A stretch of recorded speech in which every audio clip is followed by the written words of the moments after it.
Hey everyone, so just back for a quick review of the Ember mug. Now, I've had this mug for a few years, and I think I have some insights that are probably easy to research and find on your own, but I just wanted to create a short, comprehensive video here to quickly just highlight those.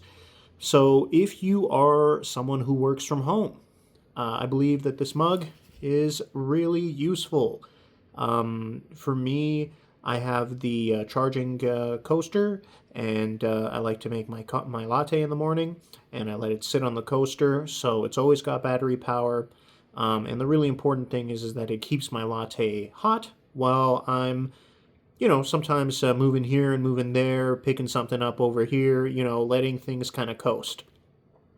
No pun intended. It's really great. The battery power off the coaster is great too. It's at least an hour. I don't really need to nurse my latte for longer than an hour ever, so it's not a problem for me. Um, yeah, so great battery power coupled with the coaster. It's wonderful. I always just let it sit in there. Just one thing that I guess is a real issue for me is just with the white model. And I'm not sure how this is with the black model, or the different colors actually, but it stains. The inside of the cup stains. The outside of the cup, if you can see here, it's scratched up and dinged up. That's not from me handling it poorly. It's just from me washing it and putting it on a drying rack.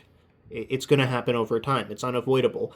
The inside of the cup gets stained with a buildup of coffee residue over a while.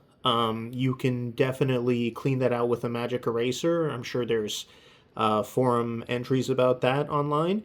I wouldn't recommend doing that because they say in the instructions that you don't want to clean it with anything that's abrasive. Obviously, there's a coating inside of the cup. If you clean it with something that's abrasive, which is what a magic eraser is, that's where you get a situation where whatever you're drinking gets into those tiny little scratches and it stains the cup. That's also why I wouldn't use like a bicarbonate to clean this out, because again, you're going to be increasing the number of micro scratches, which ends up leaving you with scratches again down the road.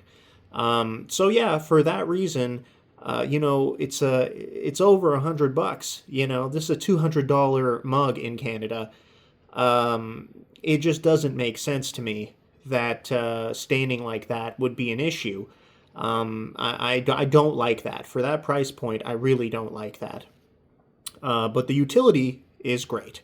Another thing that I've noticed over the years, because now it's been a few years, is that you are going to have to replace the charging coaster. Unfortunately, it's one of those pronged, two-nubbed charging pads that touch a metallic ribbon on the bottom of the cup in order to charge it, and they're spring activated in essence. Those two little prongs, they're on a spring. And so eventually the spring wears out. I don't know why, but it just happens. I've already had to replace my coasters 3 times. So it's almost on a yearly, or every year and a half kind of basis. They have excellent customer service at Ember.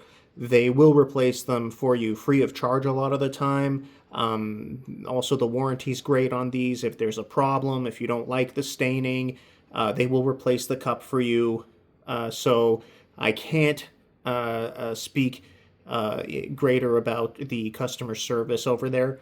I definitely think the cup is worth it if you're someone who's kind of likes to take your little sips and then you have other stuff you want to do and you don't want to finish up your coffee and have it be cold. It's wonderful. Tea, coffee, whatever. So yeah, that's my review.